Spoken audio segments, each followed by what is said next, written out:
Liberty and justice for all. The Pacific School District acknowledges that we gather on the unceded ancestral homelands of the Ramafish Ohlone people. As guests, we humbly extend our gratitude to the Ramafish Ohlone Elderly community. We recognize that we benefit from living and working on their traditional homeland, and we affirm their human rights as First People.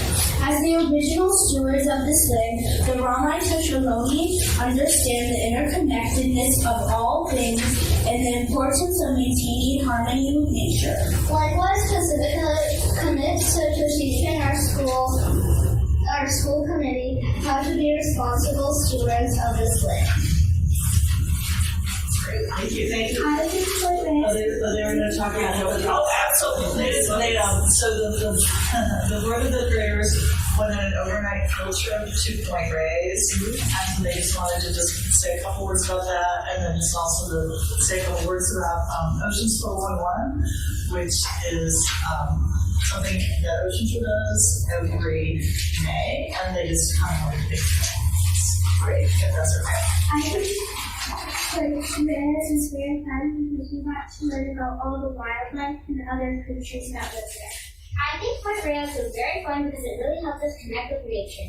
I think Point Reyes was really fun because it was our first overnight field trip, so we got to experience that. Point Reyes was really fun because it was a good opportunity to enjoy the outdoors and connect with each other. Can you just turn around so we can see the awesomeness of your sweatshirts? Very cool. All right, then let's hear about some other great things. Oceans 411. I think Oceans 411 is going to be very exciting because this year we're learning about the polar seas. I think Oceans 411 is going to be very fun because we're going to be learning about tons of cool new birds. Some of the birds like albatross and native birds to the polar seas. Our school is very unique because we do Oceans 411 every year about a different part of the ocean. This year being the polar seas. Anything else you'd like us to know? Thank you.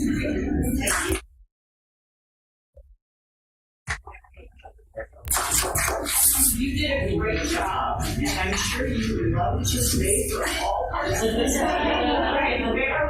You might have some homework or reading to do. What's that? Or boba. Boba's exciting too, so thank you very much for starting our meeting off. Thank you.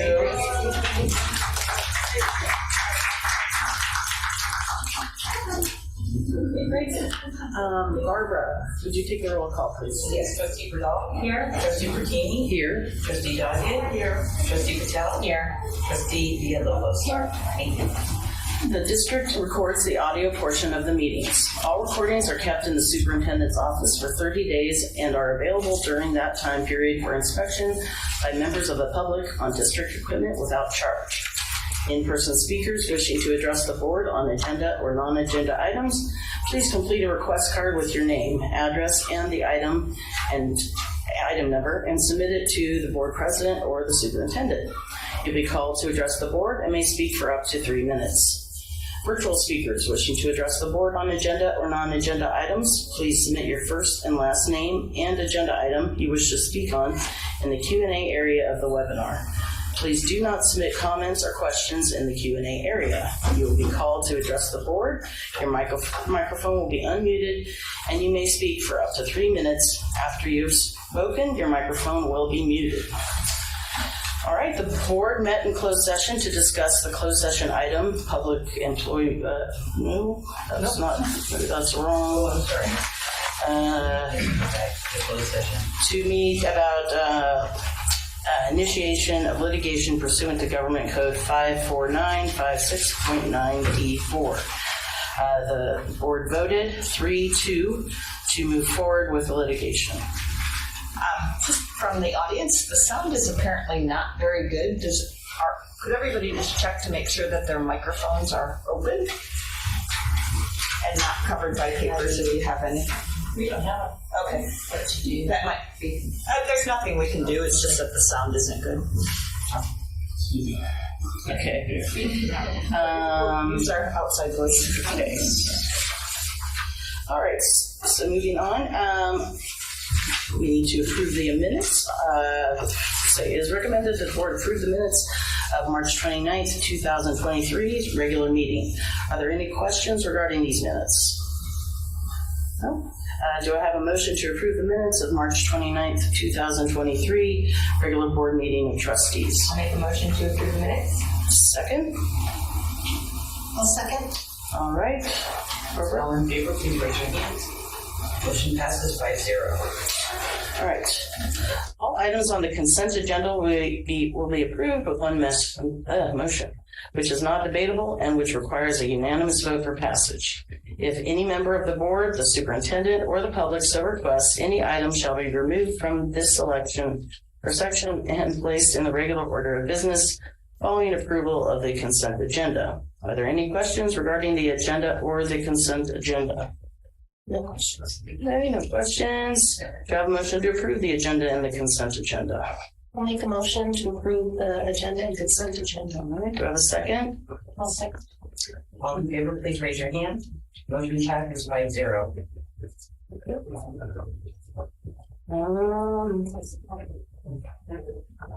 Where are you on page 3?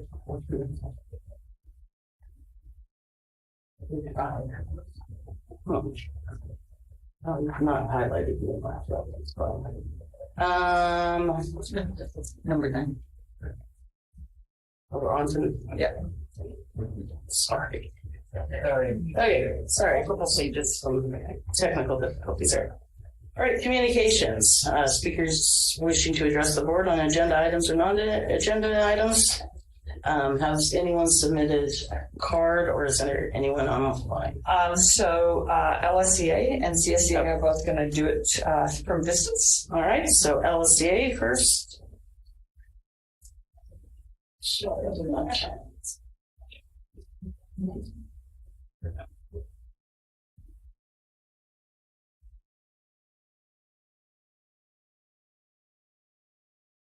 Hello. Hi, Megan. Hello. Hi. We didn't see your video. Do you want us to see your video? Sure.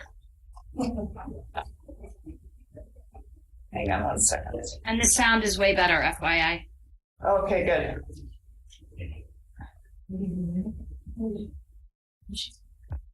Promote the panelists. There we go. Thank you. Let's give it 1 minute. There we go.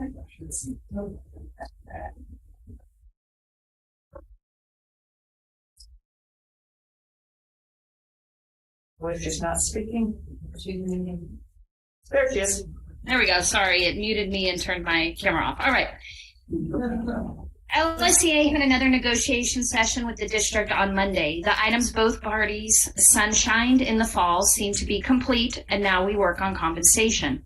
LSEA brought many ideas to the table. We are hopeful the district brings forth some creative ideas at our next session to attract and retain all PSD certificated staff. There is a lot for the PSD community to do in the coming weeks: finding a new superintendent, finding new principals, and finding new teachers and classified staff.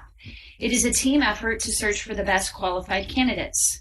We have many staff and community members participating on various interview panels. LSCA is optimistic and eager for what's ahead for our district. We are thankful for everyone's time to help shape the best working and learning environments for the upcoming school year. At the last board meeting, LSCA's public comment included a reference to the lack of communication between union leadership and the superintendent. Superintendent Olson chose to respond to our comment by giving her timeline of events. Responding to public comment is not appropriate. While LSCA could take the time right now to explain our version of events, we won't. We just hope everyone remembers there are two sides of every story, and when communication is at a halt, there can be no resolution or agreement on either side. It is unfortunate. LSCA did send an email to President of the Board, Trustee Burkini, clarifying the details. Over the last few weeks, I have been doing a tour of the schools as LSCA President to check in and touch base with members. Our union meetings are always held on Zoom, and it has been nice to see everyone in person and chat about their questions and concerns. LSCA members were all present at the last PD session on Universal Design Learning. This was the first time we were all gathered since the pandemic for a full day PD. Many teachers have shared their feedback with me about the day, and I hope their feedback for the district is equally as honest. LSEA and CSEA are hosting a social on Thursday, May 18th to say goodbye to the year and goodbye to the long-standing Pacifica institution of Siebel. We invite all PSD employees and board members to join us in some bowling and light bites. If an invite hasn't crossed your path, it definitely will. Thank you. All right. Thank you very much. All right, now a representative from CSEA. Do you know who that is? Oh, it's Patrick, it's Nicole Sayers, under Patrick Sayers. Okay, I think one.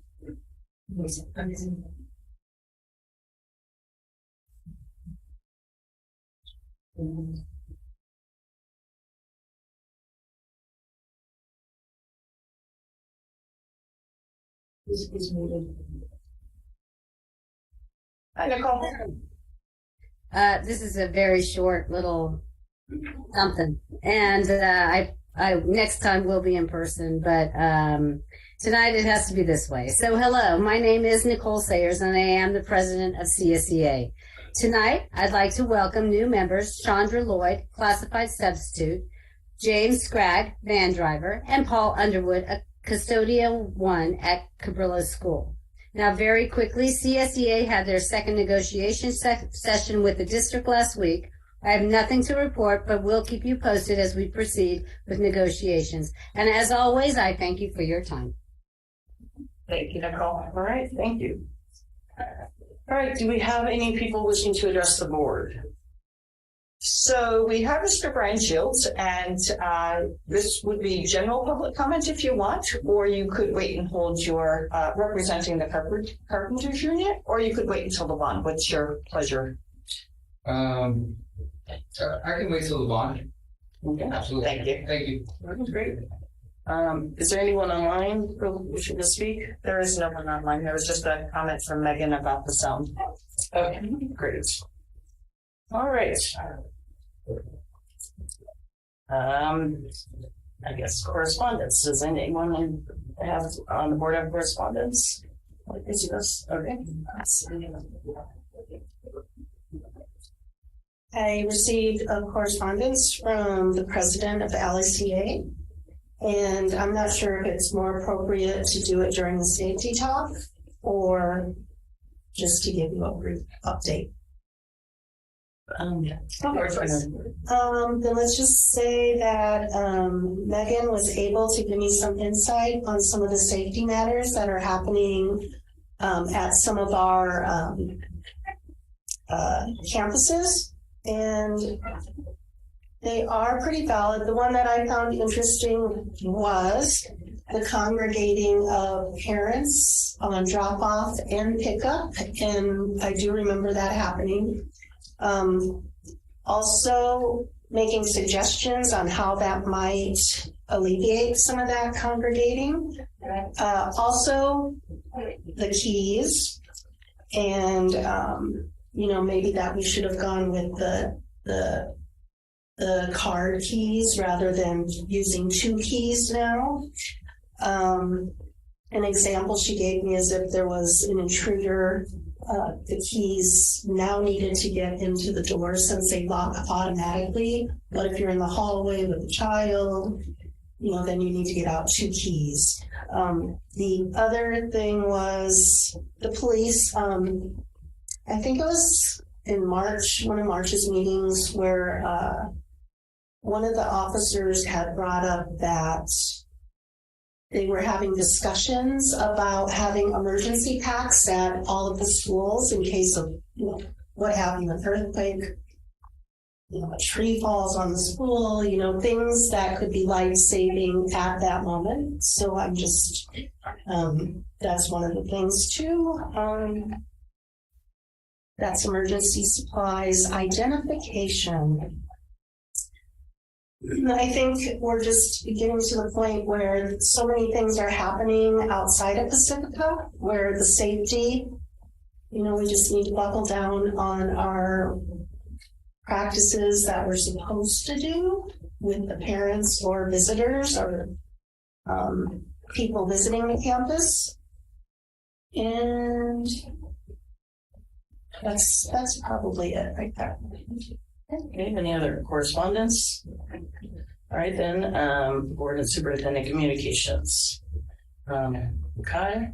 No communications. I did attend our special meeting regarding hiring the new superintendent. Okay, I had various workforce housing meetings as we're getting ready to go before the city council on Monday. Attended the transformative talk number 3 at Ortega last night, and also the same superintendent search day and the Pacifica collaborative meeting. The special meeting looking for a superintendent and all the materials that come with that. It takes a lot of time to get over. Same for me. I had a couple of workforce housing meetings, and then the continuation of all the steps to hire a superintendent, and had a couple extra calls with Nicole Anderson just to clarify the details of the day. So, but we're moving forward. So that's it for me. We've been very busy with workforce housing as it's going in front of City Council on Monday, April 24th. And the other piece is that Dr. Torres and I have been very busy getting up to school sites or meeting on Zoom. Last night we had one with IBL parent and staff member. On Thursday we're going to be with the Ortega staff. Last week we met with the IBL staff, and on Monday we'll meet with Ortega parents. All right, great. All right, district business. The district values the goals provided in our local control accountability and strategic plan. All of our district board agenda items are tied to these goals. One or more goals are listed in the description of each board agenda item. The details for each of these district goals can be accessed on our district website at www.pacificasd.org. Right. First thing we're going to do is a resolution, the Day of the Teacher, presented by Carla, Mrs. Torres. Good evening, Board of Trustees and Dr. Olson. I am happy to recommend that the board approve resolution number 2023-0419A, recognizing May 1st through the 5th, 2023 as National Teacher Appreciation Week, May 2nd, 2023 as National Day of the Teacher, and May 10th, 2023 as California Day of the Teacher, and resolution number 2023-0419B, recognizing May 21st through the 27th, 2023 as Classified Employee Week. In acknowledgments of the important service provided to our students and families by both Pacifica School District's dedicated teachers, certificated staff, and classified school employees, it is fitting that the month of May be declared and celebrated as School Personnel Appreciation Month, allowing the many members of the school district and larger Pacifica community to thank, acknowledge, and honor the individuals who engage in the noble work of nurturing, taking care of, and educating our children, ensuring each student is well prepared for an evolving world. Since 1986, California has acknowledged the invaluable contributions of classified and certificated employees during the month of May. This year, May 21st through the 27th is designated as Classified School Employee Week, and across the nation, May 2nd, 2023 has been designated as National Day of the Teacher. May 1st through the 5th, designated as Teacher Appreciation Week. Additionally, California has designated May 10th as California Day of the Teacher. It is with pleasure that these resolutions are brought to the board in acknowledgement of the many important contributions made by the teachers, certificated employees, and classified school employees of the Pacifica School District on behalf of all our students and families. If we would like to take turns reading it. Sure. I think we have to adopt, or do we first? Well, why don't we vote and then we'll read. Are there any questions regarding these resolutions? Okay. Do you have a motion to adopt the two resolutions? I'll make a motion to adopt the 2 resolutions. Okay. A second? A second. Right. All those in favor, please raise your hand. Motion passes by 0. All right.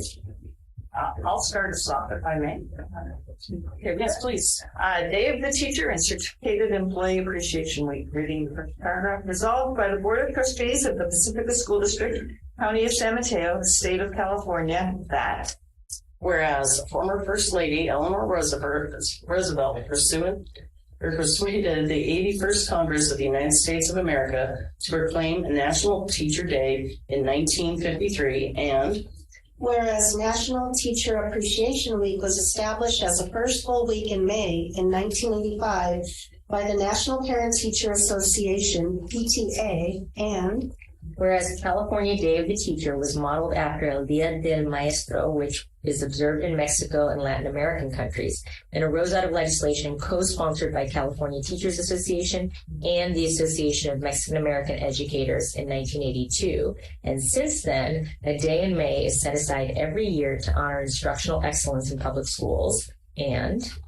whereas the Board of Trustees acknowledges and appreciates that Pacifica School District teachers and certificated employees continue working harder than ever in supporting our students in recouping and accelerating learning during the pandemic era. And whereas the Board of Trustees recognizes that Pacifica School District teachers employ countless hours preparing lessons, evaluating progress, counseling, and coaching students while filling roles of listeners, explorers, role models, motivators, and mentors.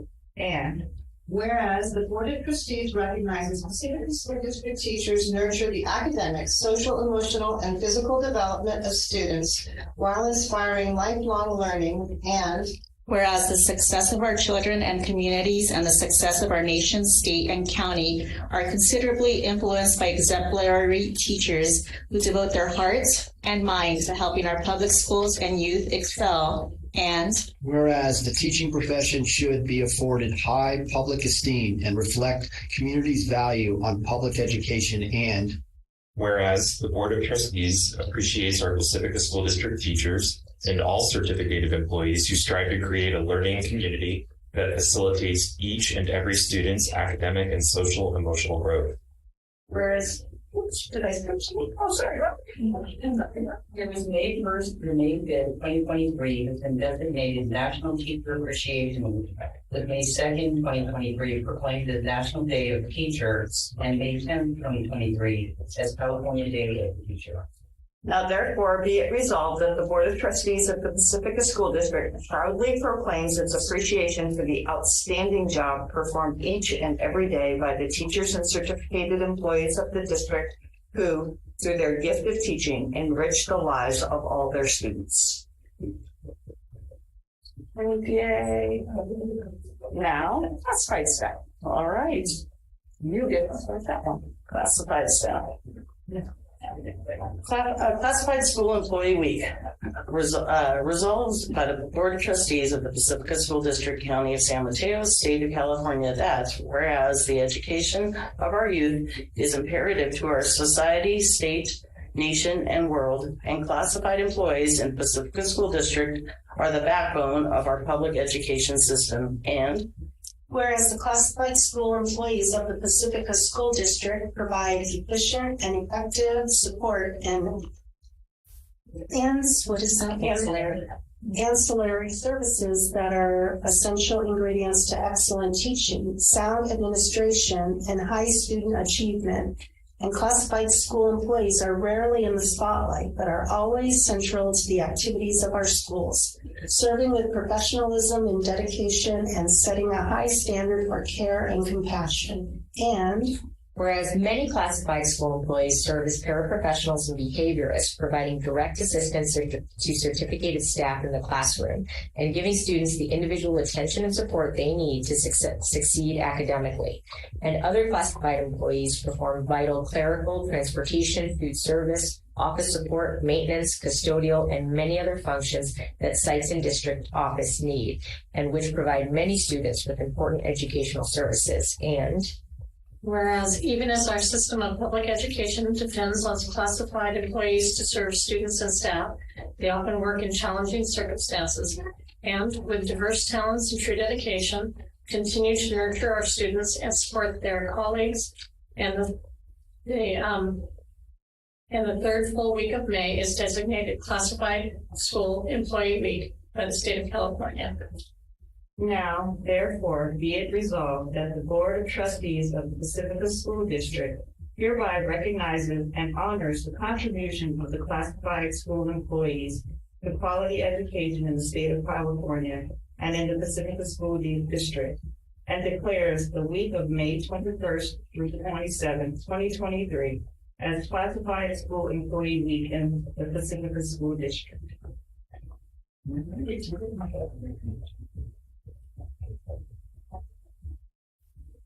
All right.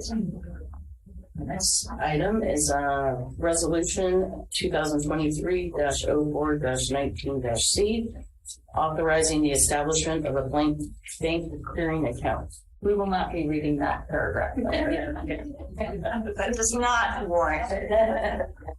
Thank you, Trustee Brooklyn. I'm bringing this before the Board of Trustees tonight as recommended by the County Office of Education. They requested that the school districts in San Mateo County update their resolutions periodically, and so we're asking you to update the establishment of a bank clearing account resolution tonight. All right. Are there any questions on this resolution? All right. Do I have a motion to adopt Resolution 2023-04-19-D? I'll make a motion. Okay. Feel free. Resolution 2023-419C. Yeah. 419C. Sorry, I said D. I'll second. Okay. All right. All in favor, please raise your hand. Motion passes 5-0. All right. Next, we're moving on to a school safety presentation with John Hartfeld. Thank you. Good evening, Board of Trustees. I am happy to be presenting on school safety this evening. I think I'm going to have a little bit of help from my colleagues on a couple of the items. So we will go ahead and get started. Get that up on the screen. We're all set. So the topics, this presentation was requested by Trustee Villalobos, and I think that we got a little bit of clarity about, school safety is an extremely broad topic, and we got a little clarity on what we would be presenting on this evening. You can see the topics that we'll be working through. I won't read through them, but we'll be talking about these items. Got it. So I put this slide up. You've seen this definition of school climate from my school climate presentation from a few board meetings ago. And I put it back here because school safety is a key piece of creating this positive school climate that we are tasked with doing for our students. I won't read through the definition, but it's a kind of a foundation and a grounder of what we are trying to always foster. And school safety and having people feel safe and be safe in school is extremely key with that. So the first piece that is really a foundational part of school safety is the Big Five. So I know we're all familiar with the Big Five. We know the Big Five. It's a common emergency plan that San Mateo County school districts and law enforcement agencies follow. It's got our main tenets there: shelter in place, drop, cover, and hold, secure campus, lockdown, barricade, evacuation. These are visually posted at schools. They are practiced at schools, and our students are very familiar with the Big Five. Probably shelter in place, drop, cover, and hold on more than the others, thank goodness. But we do have practice with these parts of the Big Five. And so I also put here that we utilize a trauma-informed approach when practicing and implementing Big Five protocols. So this is just being cognizant of what a student may have experienced in their lives, some trauma that they may have experienced, and being very, very attuned with not re-traumatizing them. So it's being aware of the total person that a student is as we're working on school safety, and that trauma-informed lens is really important. So along with Big Five, another really key kind of foundational piece of school safety is the comprehensive school safety plan. You approved the school safety plans for each of our schools and the district office on February 8th. But the school safety plan is it's done every year. It is required. We do the comprehensive school safety plan in partnership with law enforcement. So as we were working on it this year, we had some questions about different aspects of it, and they were there to answer them. As you know, we also had Captain Clements come and help kind of talk more about them in closed session. Within the comprehensive school safety plan, potential campus risks are addressed, preparation for emergencies. There are two versions. This year, as you remember, there's that public version and then the internal tactical version. This was the first year that they did that. I think it's great because the public version is public. It's made for that consumption, so it has those items in there that makes sense for families. And the internal has pieces that that aren't really for the public or not really pertinent for them. So I just wanted to mention the Big Five and the comprehensive school safety plan as those anchors and those foundations. We checked in with our school sites about the procedures and expectations for safety. Trustee Villalobos was touching on some of this before. And generally what we're seeing is that all gates are locked once school begins, all gates to the schools. We have visitors checking in at the office, and they should be receiving a visually identified either badge, sticker, something. All schools should have that in place. And then even before that they're given that badge, it's verified why a visitor is there. And sometimes they might have to check and make sure that that's legitimate what's being said. So we make sure that that's appropriate, and we give the visitors badge. At least one school let us know that they staff is trained to if they see somebody without the visitor's badge, they will ask them, "Did you check in with the office? Did you?" If we have all our visitors checked in, I just want to make sure you did that. So I thought that was great. Internal doors generally aren't locked during the school day because students need access. Students are changing classes. They need to get to the bathrooms. And then, yes, the external gate's locked. So this was about doors and gates and unannounced visitors that we really wanted to get this information from our school sites. So it's there. So now we'll shift a little bit and talk about safety for students and some safety concerns and process that we have in place. Some process we have in place to address safety concerns involving students. All of our school counselors, school psychologists are trained yearly on the suicide risk assessment protocol and the threat or risk assessment protocols. We'll talk a little bit about those. The San Mateo County Safe and Supportive Schools Division administers these trainings, and they support us with the process and sometimes with individual cases throughout the school year. So they are a great support and a great resource. Suicide risk assessment is our response when students are expressing any sort of notions of self-harm, suicidal ideations. When that is heard or learned of from the staff, we will engage in this process. Basically, what we're trying to do is ascertain a level of risk. So it's a process with questions and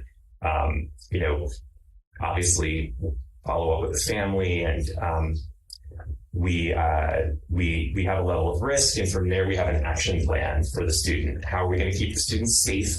What kind of follow-ups does the student need, both in school, out of school? But the process is to get with that student who has expressed that ideation immediately and engage in this process. So it must be done right away as soon as we learn of it. The threat or risk assessment is when there may be a threat of violence between students. This is somewhat similar. So it's a process where we investigate, again, the potential level of risk or level of danger in those situations. And it helps the school kind of come up with where that is and then develop an action plan moving forward to avoid, any sort of danger or violence. This is done through a multidisciplinary team. So we've got multiple people usually on this team. When possible, and this is not always possible, but sometimes law enforcement can actually come and be a part of that process, be a part of the threat assessment in a very, very supportive way. So that is a good thing. And then confidentiality. So with these processes, it's difficult because the students' confidentiality of these processes is protected. So we can't necessarily divulge exactly what happened in the course of these processes, but instead to convey to staff or to whoever had done the referral or who was involved that everything is safe now, that we've engaged in this process, we engaged in the threat assessment process, and it is safe now. So, but we can't necessarily talk about the specifics because of the confidentiality. This school year, we've done 28 suicide risk assessments and 5 threat/risk assessments. So additionally, we've done a number of trainings in different areas that I wanted to just touch on. At our professional development day last week, we trained a large number of classified staff on CPR and first aid and got them certified. We would be looking to do that more when we have that opportunity.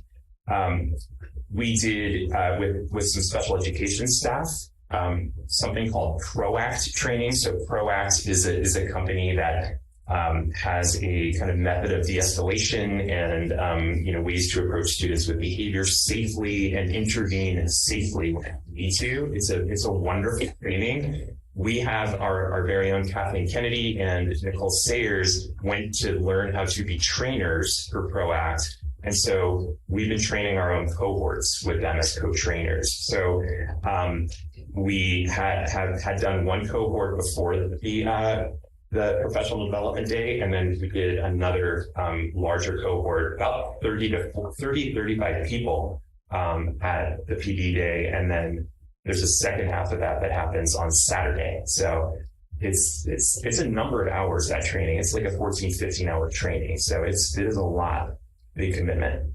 But that staff is now equipped with strategies and really tangible strategies on how to work with students. We talked about the Big 5 trainings. I have Narcan and naloxone on there. So there is a program that the county is working on with school districts called the Naloxone Distribution Project. And what this is essentially is school districts having naloxone, which is something that is given to somebody experiencing an opioid overdose. And this could be for students, it could be for staff.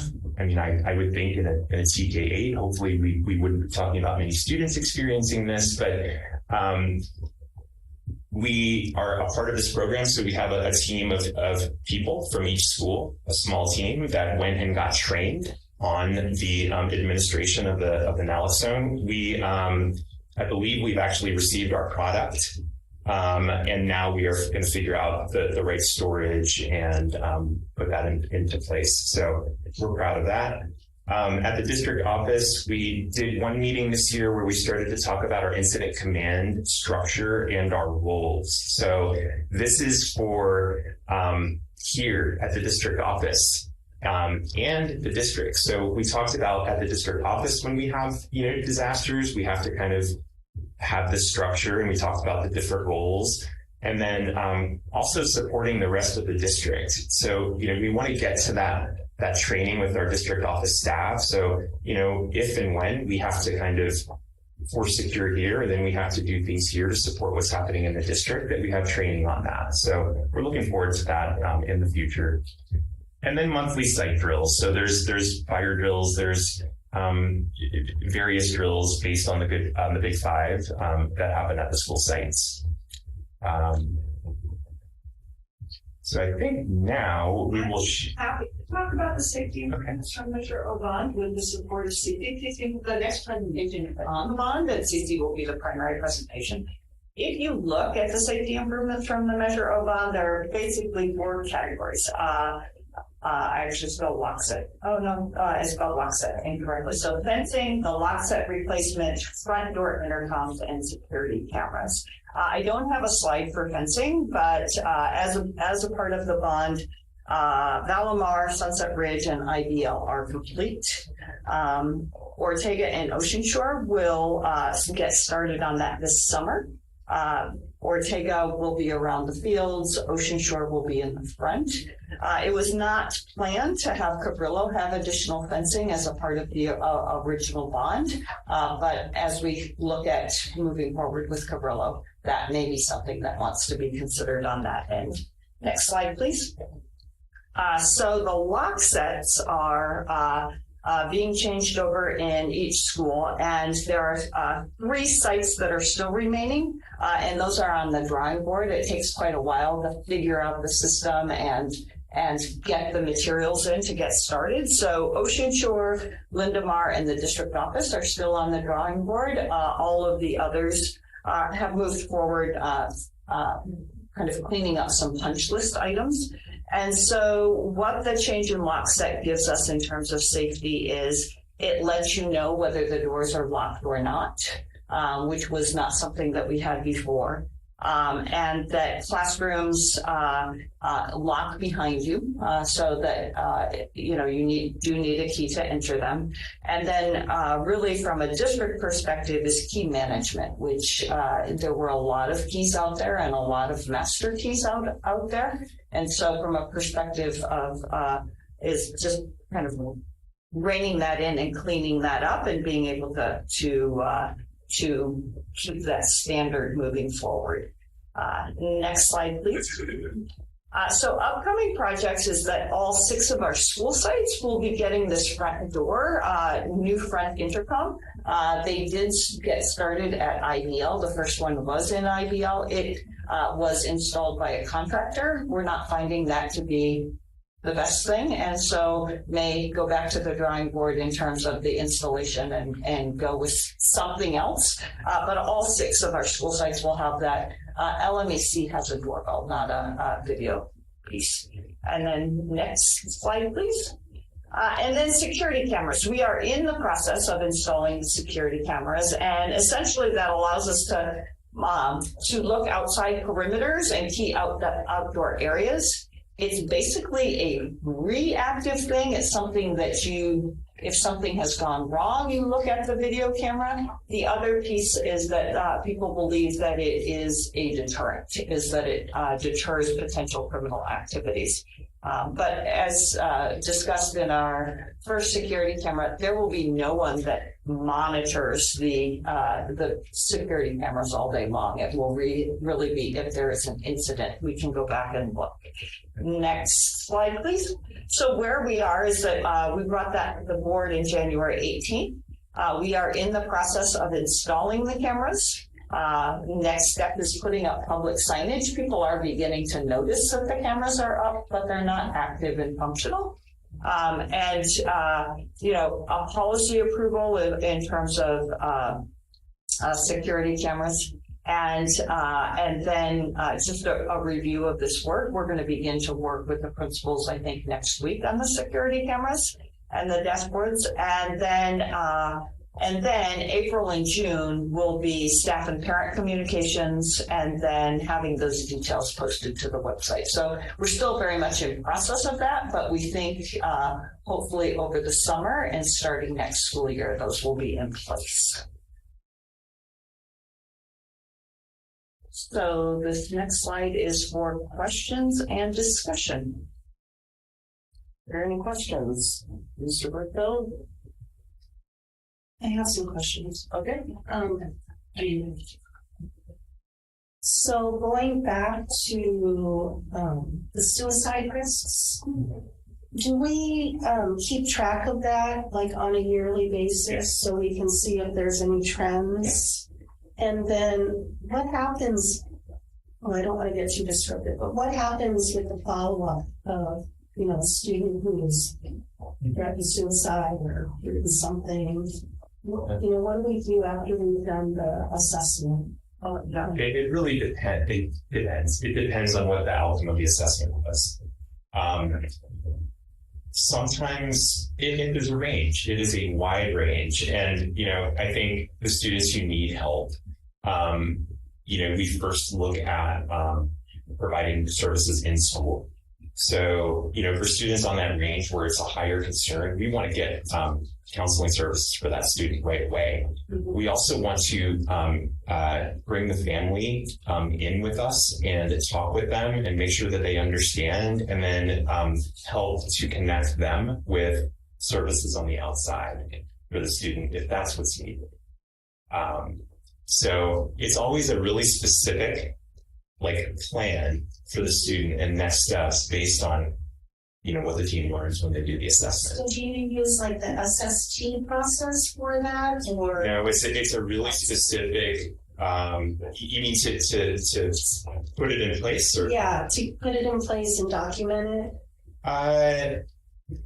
Sometimes it is done through the SST, but sometimes, to be honest, if there's a suicidal ideation, just immediately put the student in. That referral will go to the top of the referrals. So, can I just say that in the consent agenda was a lead mental health counselor, and since Christina Irishman has left us, we have not filled that position, and that will be very, very helpful to this. That was a key piece of that we've been managing, but it's been exhausting. So the other question I had, the reason I asked for discussion for the board members is because of the shootings that have been happening since the beginning of the year. And I just don't want Pacifica to get too comfortable, because, there's no, it's targeting everybody, every kind of community, small communities, large communities. And so I wanted to make sure that that we're having procedures that are safe. And one of the things is front door intercoms. So I don't know who designed our schools, but the front offices are down a hall, off to the side. And so I'm just wondering how quickly, with Ortega, who has an office that's down the hill or down the hall and to the side, when will they be able to have an intercom system? I saw that. So they start installation, they started from north to south. Okay. They started at Sunset Ridge a week ago, and now they're working on Ocean View. Okay. I think by the time they move to Ortega, it's probably going to be within the next 2 months. Okay, great. And then, because I was thinking it'd be great to have things in place before the next school year. And then I just wanted to throw this out there because one of the jobs I work at in Burlingame, the library, we have panic buttons just in case. And we have a very small library that I work at, but is that a possibility to have panic buttons for offices that are, that can't see the outside? And I was just wondering what board members thought of that. And if it's a big expense. I'm not sure if it's a big expense. I understand what your expectation on the panic button. Does it mean if someone pushes a button and notify someone, or are you talking about panic push bars on the door? No. So the panic button I'm thinking of is if we're sitting here and we hear something, going on, we can just push a button and it'll go directly to the police department. That's what I do in the bank. That's what I was saying. In the what? In the bank. Yeah. Oh, right. And it goes to the police department. But they have them in libraries. They have them in other centers, resource centers in Pacifica. So I just wanted to throw that out there too, because if you hear something, you can just push a button and, help is on the way. And I think that's all I have for right now, except I did make some notes that we do have a policy on, let me just get this really quick.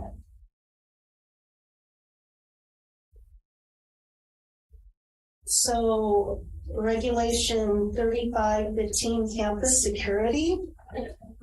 It says the superintendents or designees shall develop a campus security plan which contributes to a positive school climate, which we do, foster social and emotional learning and student well-being, and includes strategies to, and they list 5 of them, but I'm going to just jump to number 2. It reads, secure buildings and interior spaces from outsiders and discourage trespassing. These strategies may include installing locks, requiring visitor registration, providing staff and student ID tags, and patrolling places used for congregating and loitering. And so that was one of the things that Megan had concern of, was the parents that are just taking up space and, maybe it's not so safe. And so we do have a policy on that, so we can do something about that.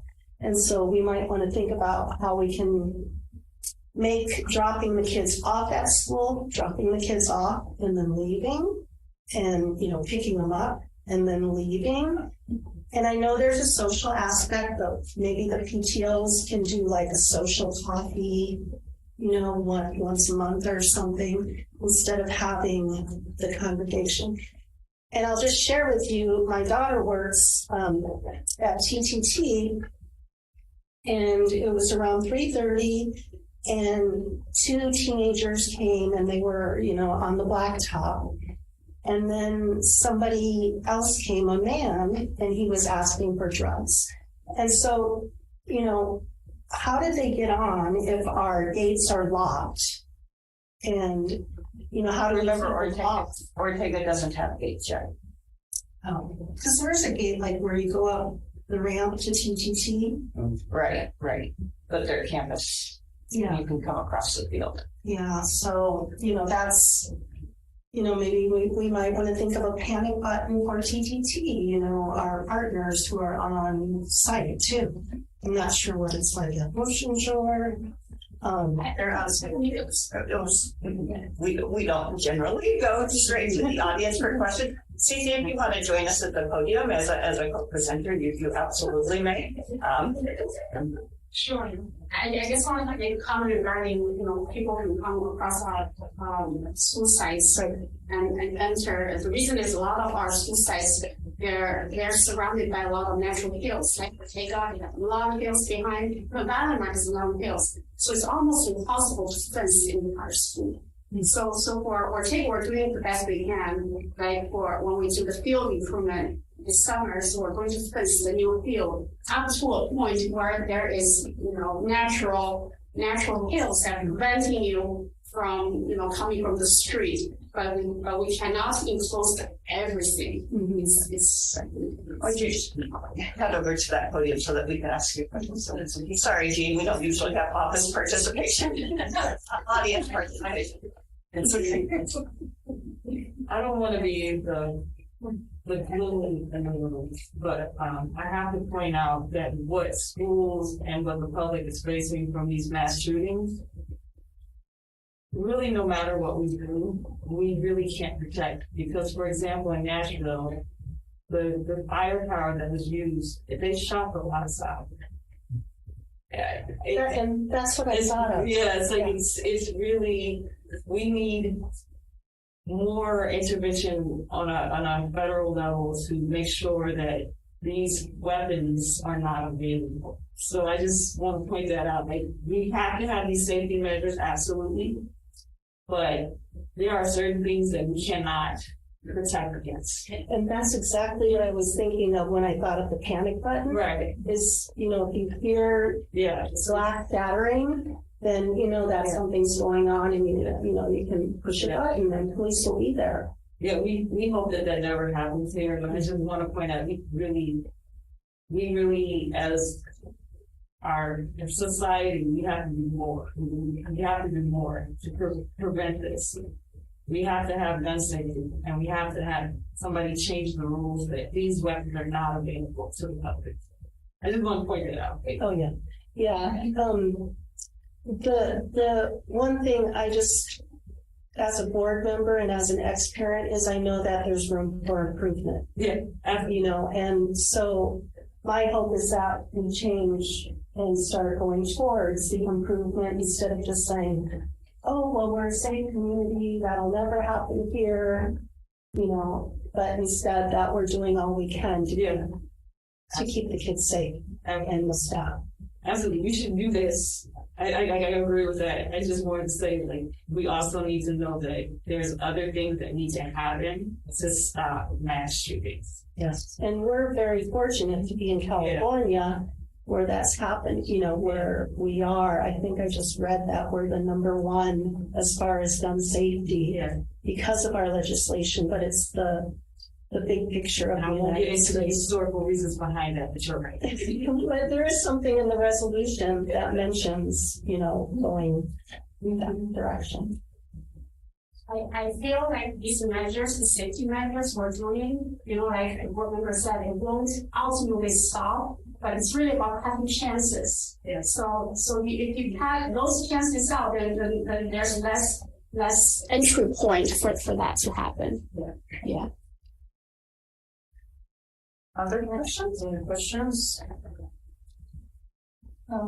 Just one quick, when Don mentioned that the interior doors usually unlocked so the kids can go back and forth, but then in your presentation it said that they lock automatically. So it kind of contradicted each other. Not the classroom. I meant like the classroom. The classroom door. Doors, the bathroom door. I think the one that locks behind you is the main. Is the door The gate to the door. outside? No, it's a classroom door. Every classroom door, you have to have a key in order to enter. Even into the hallway. Classroom door entering the hallway or exiting to the outside. So if you are the teacher that's in the classroom, you just have to open the door to get out in the hallway. But then after that door is closed and you're in the hallway, you have to. Because I thought what John was saying was that if a student goes from the classroom to the bathroom, they can get back because the interior doors would not be locked. But it sounds like they are locked. Oh, not right. Okay. It was just So there are probably some differences. As like Valimar is one I remember that they're not locked. That you know, Kim told me that, you know, generally those doors are open, and that was the reason. And that's the one school that I do remember. So there's probably some. Cabrillo has, one of Cabrillo's issues is that they have generally a set of outside doors, bathrooms, and a set of inside doors. So they have 3 hours of lunch and recess. So you're not going to lock those outer doors. Kids need access to the bathroom. You're not going to lock the inside doors because kids need to use the bathroom from the classrooms. So I think, you know, there was in one of the links, you know, the safety procedures for each school. And there were some, you know, 1 or 2 that were excellent as far as keeping the front door locked and then having a way to answer it. But then others were not. And so we have a discrepancy of safety between the schools. And so I think it would be best if they were all the same as far as the safety goes in the building where the kids are. So yes, you know, there's going to be fields they can go across and things like that. But as far as the procedures in the school. And so this part I did not understand. Like with Valimar, the main entrance is unlocked until the Facilitron reservations are concluded. So the Facilitron reservation meaning the after school programs. Oh, okay. All right. And so then you know, at Sunset Ridge, they keep the gates open for the daycare. So it's only the ground gate. You enter the courtyard, but after you enter the courtyard, that's where the main school building is, and that's the main entry. But from that point on, there's another 2 side gates that's locked, so you won't be able to enter the school from that open gate. And then, Ortega, it says we currently do not lock the front door during the day because we do not have a buzzer system installed yet. And the front door is locked at 4:30. And I think it was IBL who had the ideal, setup as far Not as. currently working. Yeah. Yes, they do have the setup, but it's not currently working. And so I'm just, asking the board to look at the policy that I did find about the parents congregating, forever how long they are before and after school, and just making it a drop off and move along and pick up and then move along. And I know that's might be an unpopular thing, but I think it would make our kids safer. And so I can show you the policy that I found, and I've got it right here. I would ask before the board made that decision to think a lot about community. There is the hardest part about, and this truly, safety has become one of the most challenging things in the 5 years since I've been superintendent, right? Like, it's so much more elevated on so many different days, and you can see it happen. I think there are certainly things that we can do to make improvements. I would say before we go like across the board and say everyone does everything, I think more discussion needs to be had, and perhaps a work study around what is community, how do we welcome people to school, and then where do we draw that line in terms of safety, because it's not all or nothing. And I think we do need to be thoughtful about where that line is. Like, we are doing kind of the hard, the things that are built into the school in terms of improvements. As we did the facility master plan, that was one of the very first things CC noticed is your offices are all within the wrong place. And one of her initial things were, let's move the offices. And then when she realized how much that would cost and that we wouldn't be able to do anything else, we looked at some other things. Like I said, I never thought in my time as superintendent that we would be talking about security cameras in Pacifica. We talked about it, and there was not public comment. There was not resistance. That's just the way that it goes, and it shows the difference. I think for a school district that is so embedded in the community, that more conversation is needed to talk about what drop-off looks like, what pickup looks like, when parents are going to be welcomed onto campus, and when they're going to be asked to leave. And I do think there will be slight differences. If you are at IBL in the morning at 9 o'clock, there are rarely parents on campus, right? It's 9 o'clock. They drop their kids off and they go. But for the parents of the littlest kids, there is a little bit more of a linger. And so I think those are important discussions that we need to include both the staff and the community for. And I think we need to pull more policies too about instruction disruption, because that could be a disruption to the kids' learning. All right, were there any more questions on this one? This is an information item. And we do have a resolution. I'm thinking, has everyone had the opportunity to look at the resolution? So we made just a couple of adjustments this afternoon and reposted it. And one thing that I would like to, on the second page, in the fourth whereas, I meant to change that to Latino. I said Latinx originally. I meant to change that to Latino. So we'll change that. And since Barbara will have so much access to you on Friday and Saturday, she will get you to sign it on Friday and Saturday.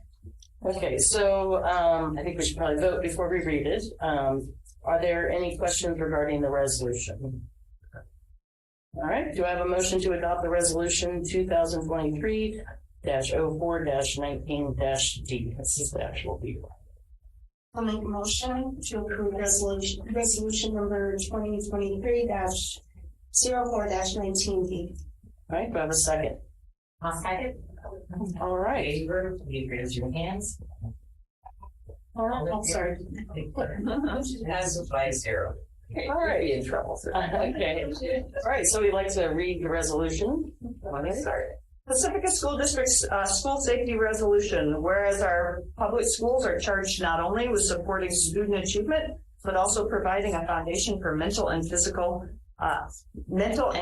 health, personal growth, and civic engagement. And whereas student safety is a prerequisite for consistently high levels of academic and social development, and whereas violence and harassment can not only alienate students from their peers and their environment, thereby impeding learning, but also cause injuries and fatalities. And whereas in its May 2017 study, Indicators of School Crime and Safety, 2016, the National Center for Education Statistics found that 21% of students aged 12 to 18 said that they were bullied at school. And whereas in the same study, 16% of high school students reported carrying a weapon at any point during the previous 30 days, and 4% reported carrying a weapon on campus during the previous 30 days. And whereas the study also noted that 4% of students had access to a loaded gun without adult permission, either at school or away from school during the school year. And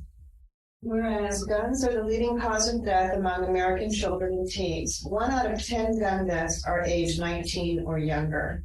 Whereas the horrific prospect of school shootings made an indelible impression on the national consciousness with the Columbine Massacre of 1999. And whereas more than 338,000 students in the United States have experienced a shooting on campus since the Columbine tragedy in 1999, and hundreds of lives have been lost as a result. And whereas gun violence on school campuses, while relatively rare, represents a particularly egregious and unacceptable threat to the lives of students, teachers, and staff across the country. And whereas the recent shooting at Nashville Covenant School took 6 lives, Michigan State University took 3 lives, and Robb Elementary School in Uvalde, Texas took 21 lives and 16 injuries, and shocked the confidence of the nation. where in 2023 there were at least 42 incidents of gunfire on school grounds, resulting in 17 deaths and 32 injuries nationally as of mid-April. whereas gun violence in schools occurs in America with a frequency and the severity that is unparalleled anywhere in the world. whereas exposure to trauma can adversely affect a child's health for the rest of their life. And whereas children living in poverty are more likely to die due to gun violence, and students who are Latinx or Latino or African American are more likely to experience gun violence at school. whereas Pacifica School District supports the right of students and staff to attend schools that are safe and free from violence and harassment, especially life-threatening forms of violence. And whereas all students, regardless of background, deserve access to services that support and enhance their physical, mental, and emotional health. And whereas safe schools provide an environment where teaching and learning can flourish, disruptions are minimized, violence, bullying, and fear are absent, students are not discriminated against, expectations for behavior are clearly communicated, and standards of behavior are maintained, and consequences for infractions are consistently and fairly applied. And whereas the most effective approach to creating safe school environments is a comprehensive, coordinated effort, including school-wide, district-wide, and community-wide strategies, supplemented with legislation, resources, and support at the state and federal legislation level. Now, therefore, be it resolved that Pacifica School District holds regular drills as prescribed in both the school site and district emergency plans, and that said plans involve school district personnel, law enforcement, and emergency management personnel, and other essential to preventing, mitigating, or resolving any potential crisis. Be it further resolved that Pacifica School District reviews school site discipline rules and procedures to ensure that they are appropriately enforced, and that student handbooks explaining codes of conduct, unacceptable behavior, and disciplinary consequences are given to all students, parents, and caregivers. Be it further resolved that Pacifica School District will continue to work with a broad spectrum of local community stakeholders, local law enforcement, mental health professionals, parents, students, teachers, and staff to take any threats of violence seriously and to develop, implement, and monitor policies and programs that foster and support a positive school climate free from harassment and violence. Be it further resolved that Pacifica School District, the State of California, and the United States urges the State of California and the United States Congress to invest in wraparound services to prevent bullying, harassment, discrimination, and violence in our schools, and to provide funding for programs and staff such as counselors, nurses, psychologists that support students' mental, physical, and emotional health. Be it further resolved that the Pacifica School District asks the United States Congress to pass specific legislation that reduces the risk and severity of gun violence on school campuses and repeals the prohibition against data collection and research on gun violence by the U.S. Center for Disease Control. Be it further resolved that the Pacifica School District urges the State of California and the United States Congress to implement common sense measures that prioritize student safety and environments where all students have the opportunity to learn, grow, and thrive. That's beautiful. And this one goes from it was a CSBA template for that, but the 2 data points of Every Town Research and Sandy Hook Promise website is where most of this data came from. While we were reading it, and I read this the first time too, where it says, although it's a rare occurrence, I don't think it's a rare occurrence anymore if it's the leading cause of death of children. So I think the rare occurrence was at school. Let's read that one again. Rare occurrence. Gun violence on school campuses, while a relatively rare, represents a particularly egregious.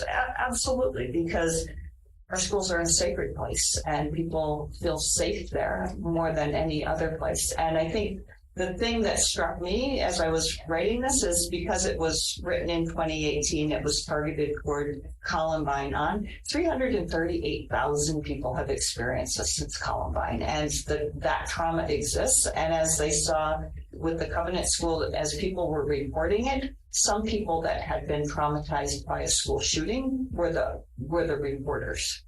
And so it is becoming more and more prevalent, the trauma of being exposed to that at school. And some of the high schoolers who were at Oxford were also at Michigan State. So they're experiencing it twice now. Mm-hmm. Yeah.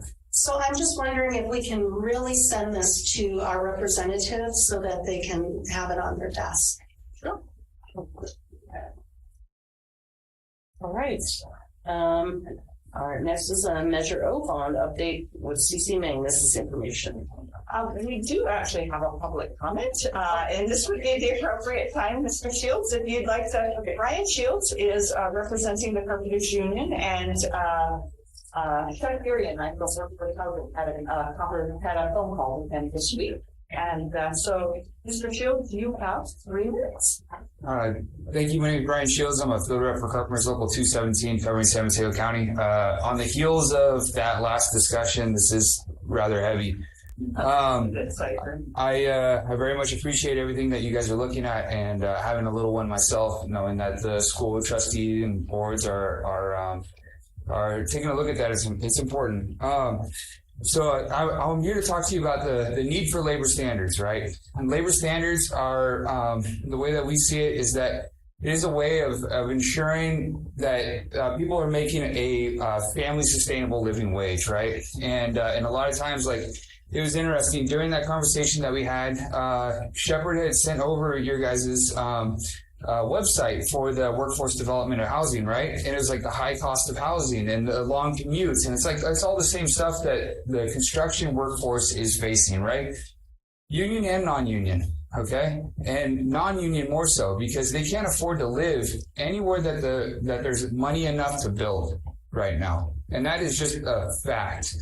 My coworkers are speaking with guys that are commuting up from Foster City, sleeping in their car, or not from Foster City, I'm sorry, Fresno, sleeping in their cars to make $20-25 an hour, right? And they go from here, next job was in Napa, and then they're heading back, you know?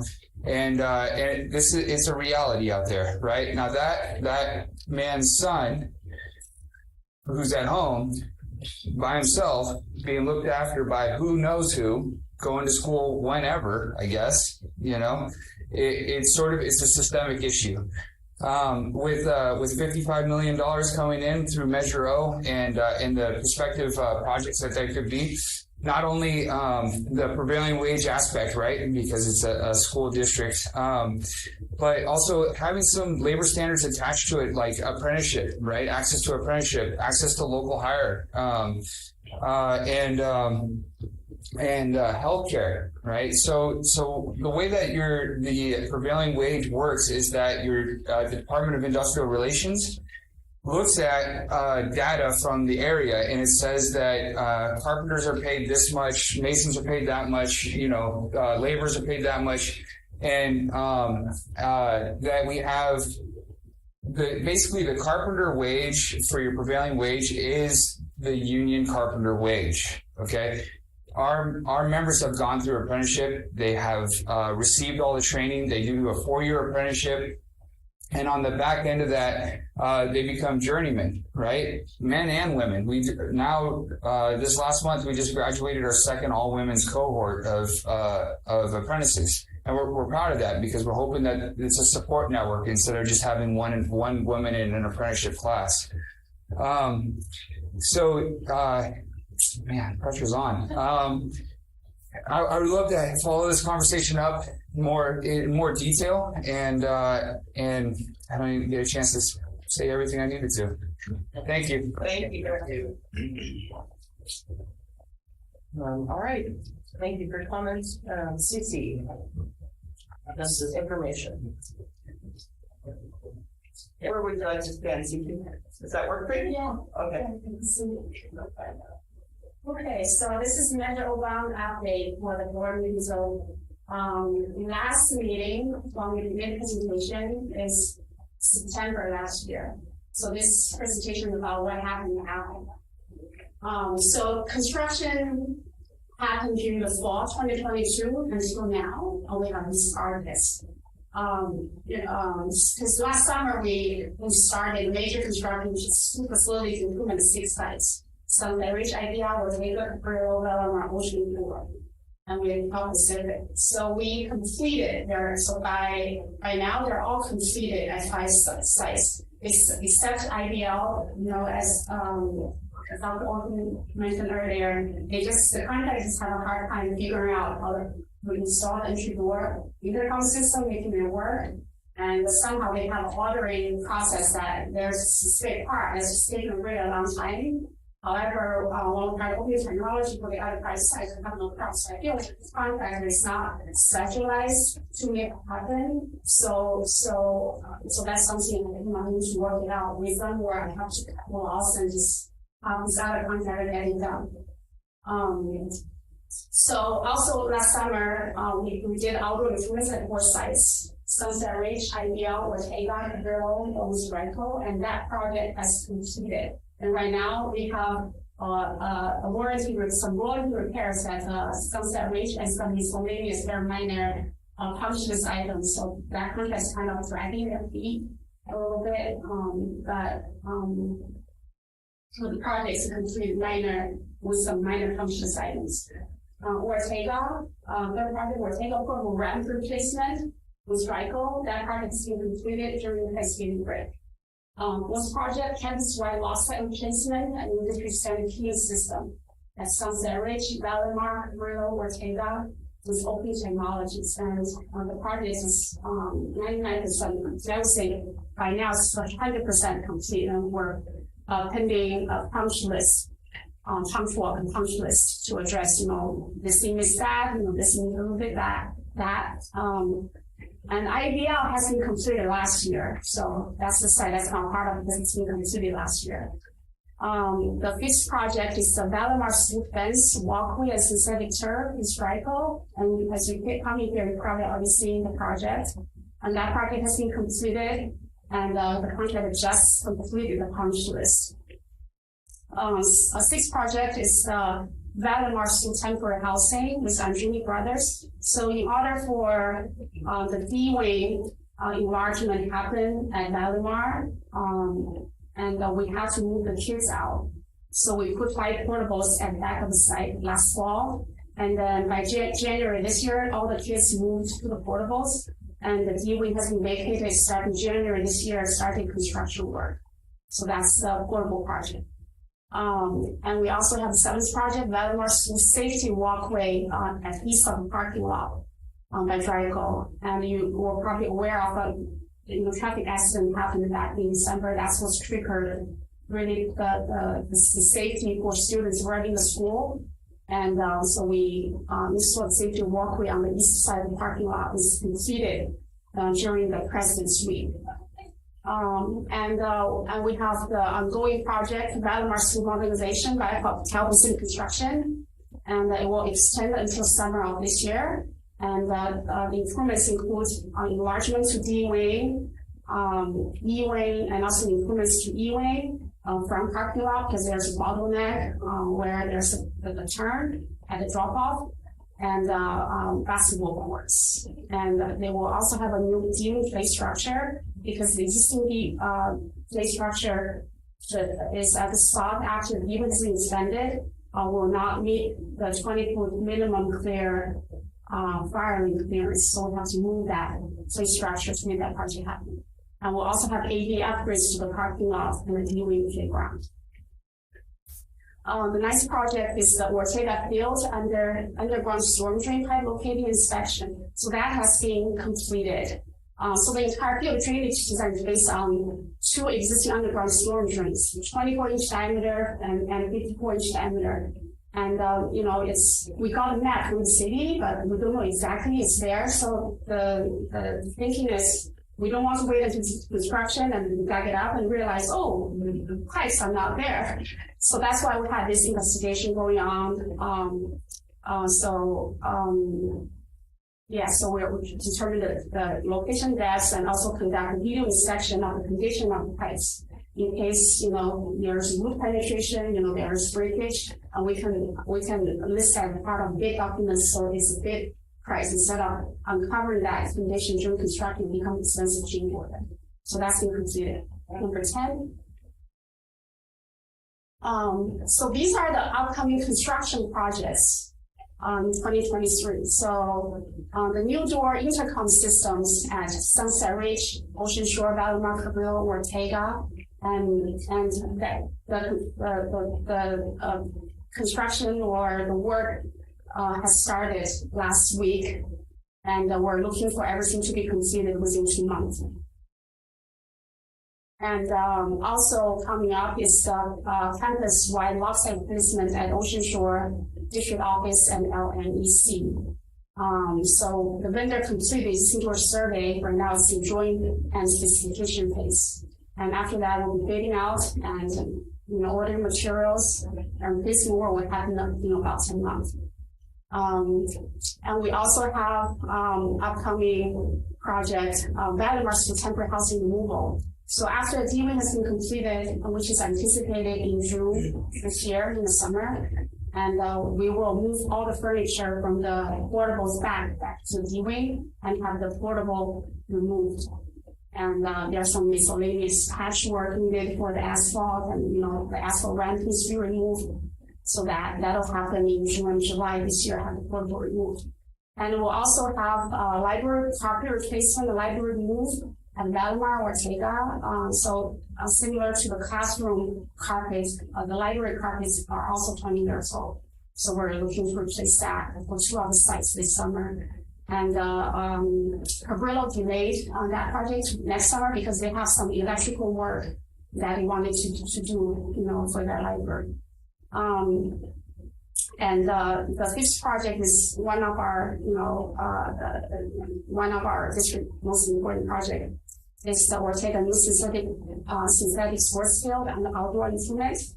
And the project went out to bid, and we had a bid opening. And right now we're evaluating the bids, making sure the lowest bidder is indeed qualified and also responsive. So we're inspecting the bid. And the project is scheduled to start this summer when school is out, and the field is anticipated to be completed by January.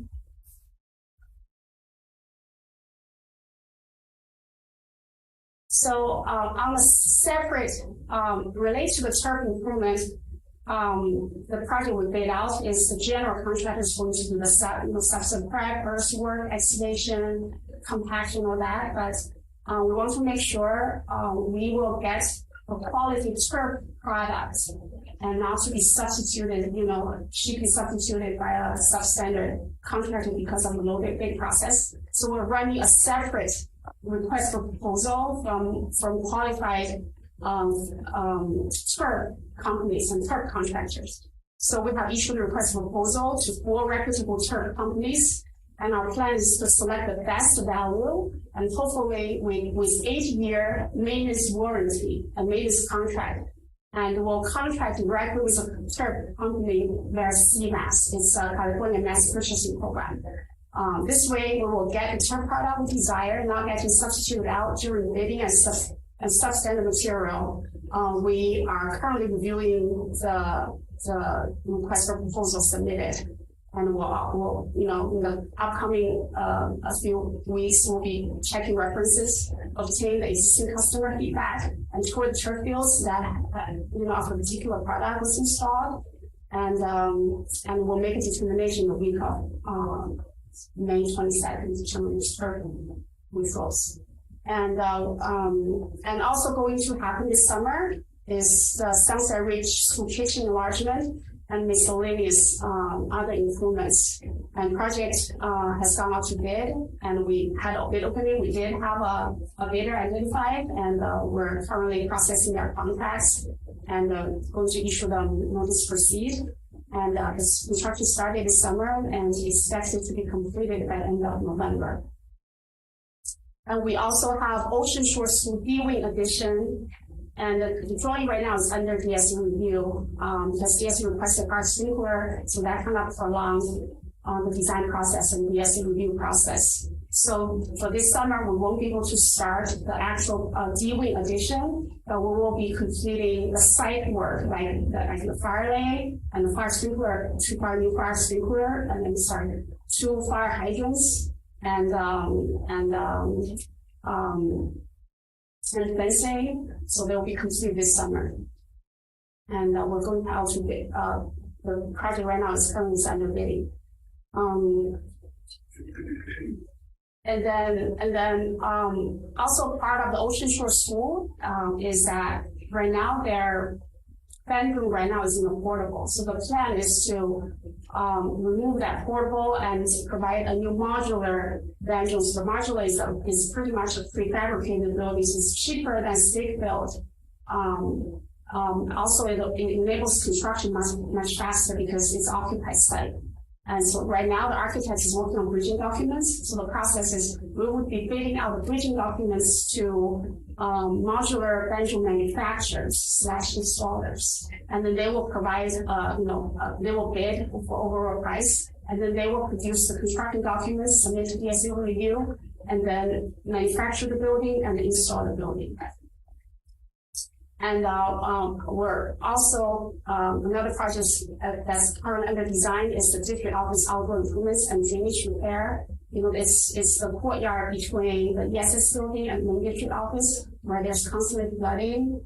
And there's also a sewer line kind of daylight out to the courtyard, so constantly it has a bad smell. So we're going to remedy, by doing the new outdoor area around, and hopefully also fixing the parking lot. There's a lot of drainage issues, like the water doesn't flow, so it brings a lot of mud. There's a lot of pondering of water. So that's currently under design, and we're looking to bid that project this summer, and hopefully we can get the construction started in the fall. Next slide. So these are some pictures of the construction pictures. So these shows the 2 portables at Ortega School, and the ramp was in bad shape, so we replaced with new aluminum ramps. Next slide. And this is some construction pictures for the Valimar D-Wing, and the picture on the right are the Valimar temporary housing 5 portables. That's where the students currently are, and D-Wing right now, the picture on the left is under renovation. Next slide. This is the Valimar fence and walkways inside the turf projects. You can see some before and after photos. And now when I look at the before photo, I couldn't believe how we lived through that. Next slide. And this is veteran safety walkway east of the parking lot. You know, the school's main entrance is here. There's a gate here. So all the students come this way, they have to walk past these driveways in order to cross the driveways in order to get to school. So now we make them come here. They can just walk around here, and it's much safer. Next slide. So this is what Dr. Olson presented earlier. So this picture on the right is, you know, those are the key entry points to the school. You have the front door and also the door between different corridors. So they have a plan pattern where in the old days, you won't be able to know if they're locked, because oftentimes to allow kids in and out, you dog those doors. You dog those doors at an open position, but you wouldn't know until you really try, because someone can come in. But now it shows if it's locked or unlocked. And the other thing is sometimes the old key system, if someone loses a master key, we ended up having to rekey the entire school. And now this new key system has an interchangeable core. So if a function of the space change or someone loses a key, we just replace the core. We don't have to change the entire lock set. And this is the door intercom system. That's the unfinished picture of IBL. And then that's the installed picture of, you know, the door. Basically, it's a doorbell with camera, and the picture on the right is a receiver. So the receptionist will video conference with the person at the door, and then after conversation, there's buttons, you know, on the screen, and they can click to unlock the door from their desk. And with that, we also provided a manual door push button, so that will operate the door in case internet is down or there is an issue, you know, with intercom system. So that's a backup system. So they will still, during those times, school will still be secure, and maybe they'll call the front desk. There'll be some needs for manual push button. And this is a picture for the improvements going to happen at Ortega. So Ortega is also getting a enlarged play structure. So that's their existing play structure, and we're adding additional play structure here because the feedback is their existing play structure is too small. And during this process, the play surfacing will also be replaced with new play surfacing. So the entire playground will have new play surfacing and additional play structure. Next slide. So this is the Ortega Field project. This is a design rendering. So this is the field, and we will have a baseball field and a softball field, and then we'll also have a youth and soccer field here. So this will allow the kids to play, you know, during the recess time or after schools, play 3 games at the same time. And this is where the play structure, existing play structure that is Scotland large over here. And part of this project, this portion are supposed to be done because it's a much larger field. It's expected to be completed by January. But we do have this area. If you're familiar with the site, it's just a really bad slope and unimproved asphalt. And we're going to improve that to be, you know, there is outdoor patio area where the teachers can directly add, you know, out and use outdoor learning spaces, you know, with guardrail and also outdoor furniture here. So similar to what's on the other side. This is about 14 feet wide, so can act as a pipe out as well as you know, provide support for as outdoor learning space. And there's some ramps for ADA access. There's some other outdoor learning space with synthetic turf over here to beautify that area. So that area is anticipated to be completed this summer and ready for students to use when they come back to school. And next slide. Yeah, so this is the Sunset Ridge Kitchen Edition. So I remember one of the previous board meeting, or one of the meetings, a board member asked, you know, why are we enlarging, you know, the kitchen, right? Like, how does that impact the kids' life? And I remember I couldn't, I do understand that there's a need, but afterwards I realized because, you know, sometimes my kids, they attend Valdemar School, they're 7 and 9. And sometimes they come home, because they feel like they didn't have enough time to eat. And because we schedule these lunch hours, but then when the kitchen is small, and when you don't have the proper prep and space, and then, occurs to me that you might not have response to the kids' need when you serve the food. So I do think like working the kitchen really help the kids, really getting their lunch on time properly and help them eat. And I think the way it's been explained to me is that their kitchen was way too small for the number of meals that they serve. So many kids. Yeah. And then lunch, especially now that it's free to all students, and that the staff is really very limited in their ability to do that. Correct. So that's where, and on top of that, we're also painting the lunch shelter. As you know, Sunset Region is in a very corrosive environment. Their lunch shelter, the steel, you can already see very serious rust. So we're painting lunch shelter, and also we're installing library motorized window shades because they have a high window. They get a lot of glares.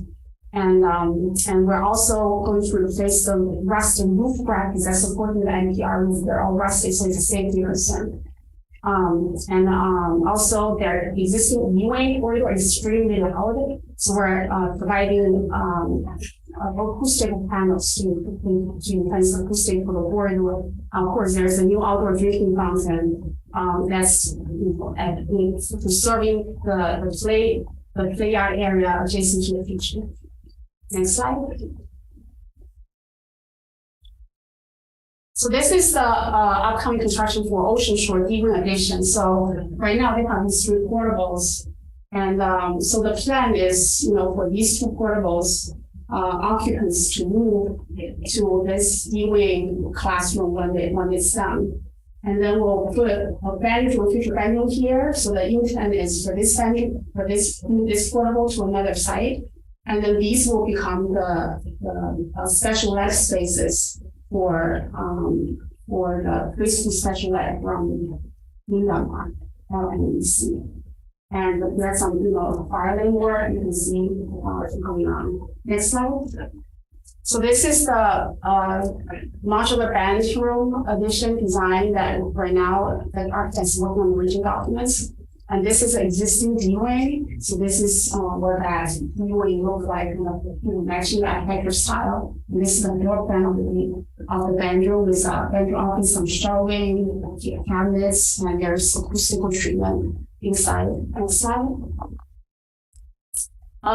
So this is some pictures of the what the carpet looks like, what the library carpet replacement. Next slide. So this is a courtyard that we plan to improve for the district office. Next slide. Questions? I think the piece that didn't come up is often we get questions about the Cooper William. And the piece about that is that when we were doing the work with the facilities master plan and adopted that 5 years ago, it was $8 million, and now it comes in $14 million. And so it's not going to be in this fund. We have not circled back with the staff. I think there was a meeting in October with some teachers being interested in the gym and others not being so interested in the gym. So it is time to circle back to the Pergolo staff, probably in the beginning of next year, to talk about what we will be doing. And then very much making sure that we involve all of the community in that, because the gym is a community entity, right? And it's not that we don't want a gym, it's that the cost is, so much higher. So that was the piece that there wasn't a slide for, that we just wanted to share that information. And I do think that in the letter from LSCA, they were concerned about what's their big ticket item going to be if it's not the gym. Right. So that would be as a part of the input that they get from staff and parents and community. Just a quick question. So the progress, by the way, is again fantastic. I mean, it's great to see all of the improvements underway and completed for the most part. Could we get a reporting of how the Measure O bonds were spent by school? Now, I do understand that schools were built at different times and have different needs, right? So I fully acknowledge that, but I do think it would just be helpful to understand. That would be great. I think I can, You can share. Yeah. Thank you. And then just thinking of the quality of the work, I was just wondering, do we use any union carpentry, electricians? So here's the thing, right? So the law, the public contract code asks us to accept the lowest responsive bidder, right? And also requires to pay, prevailing wage. It doesn't require it has to be union labor. So it really depends on which contractor we got. And some are union, some are not. Like Pacifica Construction, they were working on the Valamar improvement and also the 6 sites. They are union, but it's a company like Trico, they're not union. So we have to follow what the public contract code requires to do. We can't impose actual requirements. It has to be union labor. I don't think so. As long as they pay for prevailing wage, but every contractor will require they have a DIR number. That's the Department of Industrial Relations. So whenever a project is, contract is approved, we generate a DIR project ID with Department. So we basically tell them what the project is, what the cost is, who the contractor is, and then we send that project ID to the contractor. The contractor is required to submit their certified payroll and report their prevailing wage to the DIR. So that's how they ensure they're paying prevailing wage. I didn't talk about that before, because I do agree. My husband's been in the carpenters union for over 30 years. And so I've heard a lot of stories about the non-union work that's done and then how they have to go in and fix what was done because they don't have an apprenticeship program and they don't have a journeyman program. Well, actually, all the contractors, when we do the pre-qualification process, they're required to have the apprentices program. They are required. That's part of the requirement. Can I say something? You can. I'm sorry. On Tuesday. But what you can do is you can either write me or me and the board your questions. Like the last one, no audience participation. Thank you, Brian. Okay, are there any questions for CC on this item? I think it all looks great. I'm just curious though, if the parents realize how hot turf is when you're playing soccer or when you're standing out there. It really comes down to the turf selection. So we ask for the contractor to submit their, the product literature as well as samples. So a lot of the heat comes from the infill material. And we have our landscape architect that are extremely experienced helping us with the selection process. We're also going to walk the actual field to those contractors that those material installed, and we'll be able to talk to the end customers. So that's all part of our selection process. I will say on short-term end, both here at Valamar and the famous Sunset Ridge Pit, we are looking great. And kids are all over. They use that space and they love that space. And it's really great to see that being usable space as opposed to a mud pit. Yeah. The other benefit of the synthetic turf is comes with impact, a shock impact pad. It's also a drain pad, so it serves for both purposes. So it will make the turf very safe for fall protection. There's like a gopher. Yeah, really. Great. Because right there, that's a great download and then that's tested for shock for sure. It's also prevent and also part of the our RP is we're asking the truck company to propose their 8-year maintenance contract because maintenance is a huge concern from the community. And it looks like, I received the cost is quite reasonable actually for 8-year maintenance contract. Glad to hear that. Chair Novis had theirs for I think at least 10 years, maybe 15. Was there any contact with them as to like what company or personal contact in the years since they can be past that 8-year maintenance? Yeah, so we're asking the turf company, they have their own crew because they installed it, they know about their product, so want them to maintain their own field for 8 years. So that's kind of putting a responsibility on them, you know, not just install it and go, they're supposed to maintain it for 8 years. And after 8 years, I mean, we'll talk about it. Okay, so I think we'll take like a 5-minute break for the board and then. Okay, we got a request to stay with the break, so we need to take it for. The next 2 items are sleeping items, so sleeping, you don't mind waiting.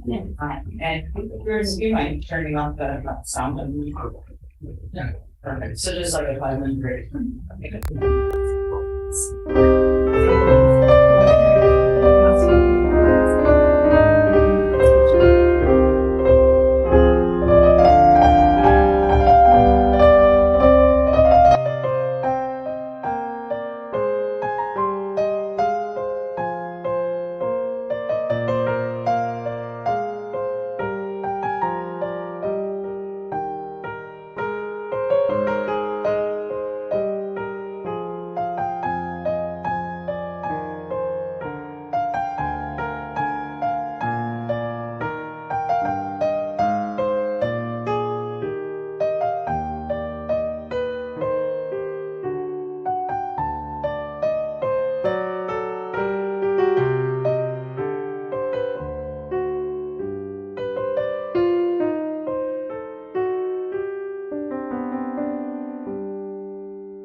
So next is a contract regarding Sunset Ridge School Kitchen Addition and miscellaneous improvements.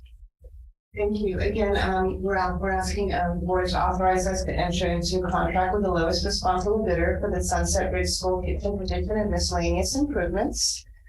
These improvements do include modification to the existing kitchen, some new outdoor drinking fountain, and motorized window shades, existing lunch shelter repainting, and replacing some exterior roof brackets at the multi-purpose building, and some new acoustic wall panels in the E-wing, and also some ADA and electrical grades. So the bid opening was held on April 11th, and the bidders were Alex Kushner General Inc., Cal Pacific, and Ebra Construction, and the amounts are listed on the board item. We're currently ensuring that all of the documentation is in place, and we're again asking the board to enter into contract with the lowest responsible bidder. I should state for both of these bids that once all of the paperwork is complete, we can also list this on the consent agenda so that you will see the final results once all the paperwork is complete for both of these bids.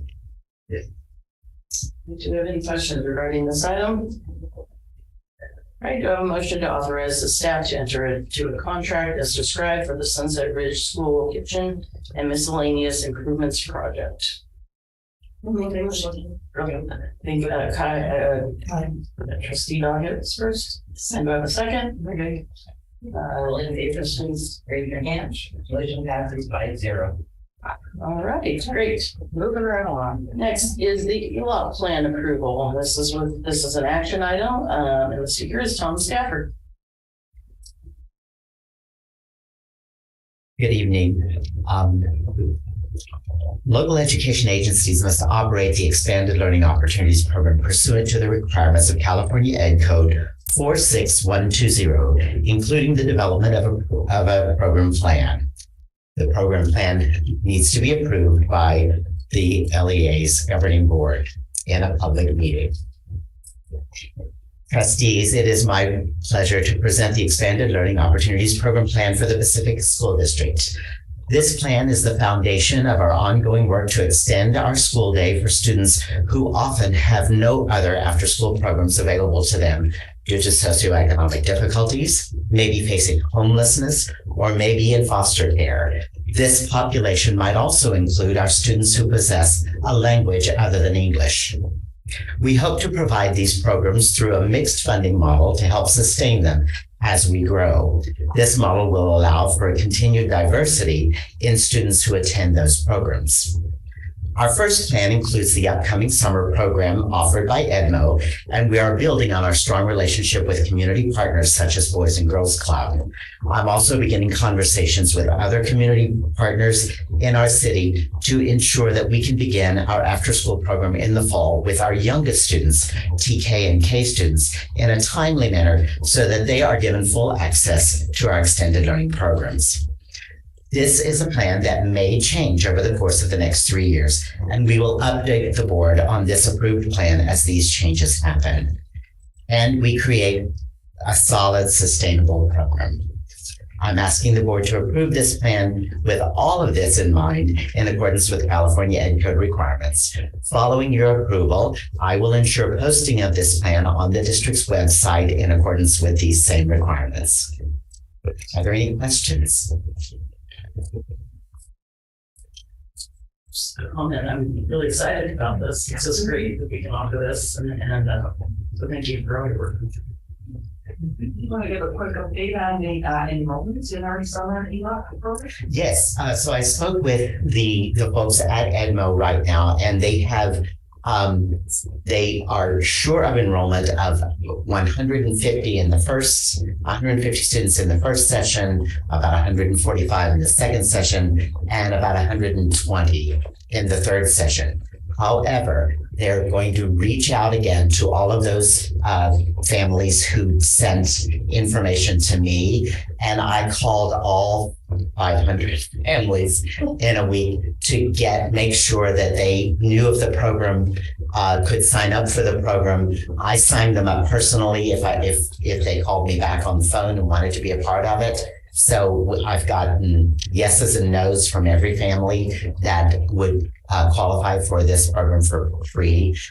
It looks like we will be right at capacity, which is around 350 students in all three sessions. So do you have any, I don't want to say regular, but Yes. rooms of Yes, we have. So when I was finished with all my calls, I was right at around 270, 275 students going. So that opens up the remaining amount. We're going to keep some wiggle room because there have been some who've come on board since then. But the remaining amount for the paying public at the $700 per session week and 2 weeks for $700 of 9 hours a day, I hear is a real bargain from folks of mine who, the friends of mine who have kids and have had them in summer camps before. So,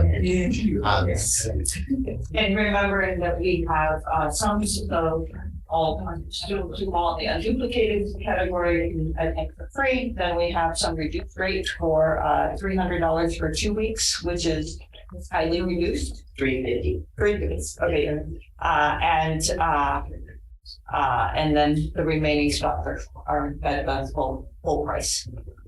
and then with our fall programs, I'm talking with folks right now. I'm trying to put those together because we want a program at each school so that those kids can go directly from class into a program in the afternoons. And that's the reason I'm really working primarily right now to think of those kids who get out 12:30 or 1:30 in the afternoon, because I've got to have a place for them to go. And I want to make sure that they have a place to go. My littles need to have a good, safe place. And the mixed funding model is also going to be an important piece of the program.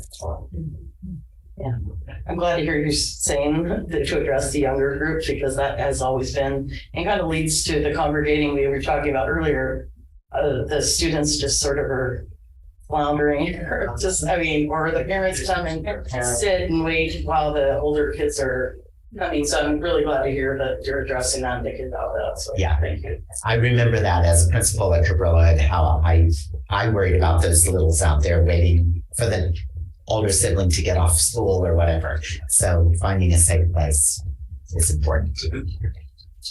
All right, are there any more questions or comments? All right, we have a motion to approve the ELOC plan. Motion to approve the ELOC plan. I'll second. All right, and All here, please raise your hand. Motion passes 5-0. all right. All right, now the VAPA plan. It is again my pleasure to present to you the Visual and Performing Arts Plan for the Pacifica School District. I'm particularly excited about this plan because due to the Proposition 28 monies, we will receive next year the ongoing support of the amazing Pacifica Education Foundation and the district's own commitment to music in our schools. We will be implementing TK through 8th grade music opportunities in every school. In addition to that, we are adding a new opportunity in electives at our middle school of a theater and drama elective. We're also hoping to enhance visual art opportunities with some of the funding at some sites as they have requested. So I'm really sorting out this money as carefully as I can. I am making sure that every money is spent on our arts programs to enhance the programs. And these are new programs, and that's what the proposition requires. And so we followed that to the letter.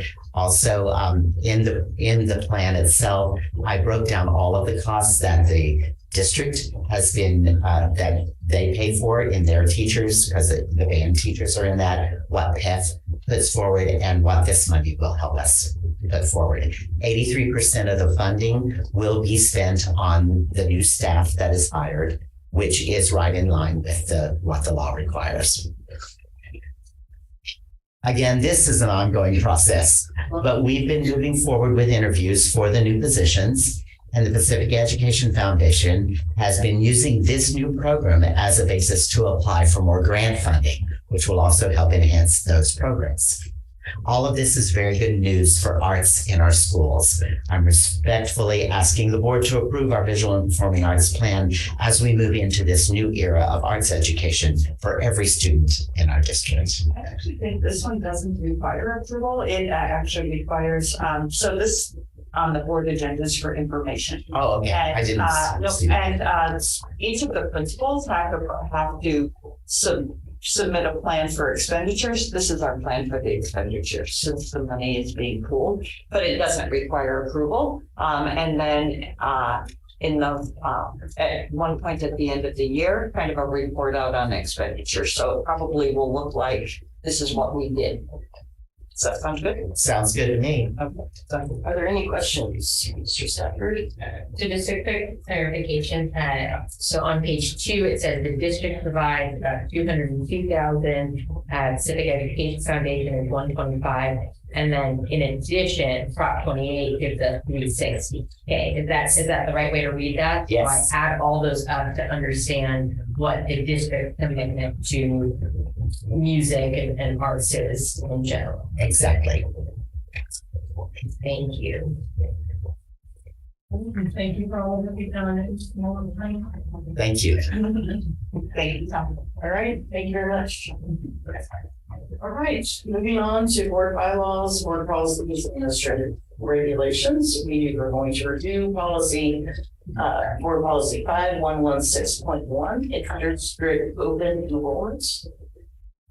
So before I hand this over to John, who's in charge of enrollment, just a reminder that we approved the big bulk of our policies. At that point, this didn't quite have the many nuances of our unique district enrollment program. So we kicked it back to the Student Services Department, and they have produce something that represents our program. So John will present that to you. And then the second one is the piece around district residency that we have a little bit more debate on, and we decided to pull that in order to give you opportunity to discuss that. So Thank you, Dr. Olson, and this is 5116.1.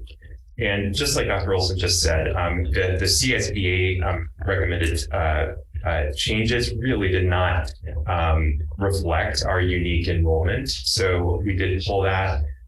What we have done here with the drafts that you see is really kind of revert back to a similar BP and AR that we had before, and let the exhibit really kind of speak to our unique enrollment procedures. So you can see that we stripped way down on the BP and the AR, and the exhibit is the piece that really contains our procedures and our policies.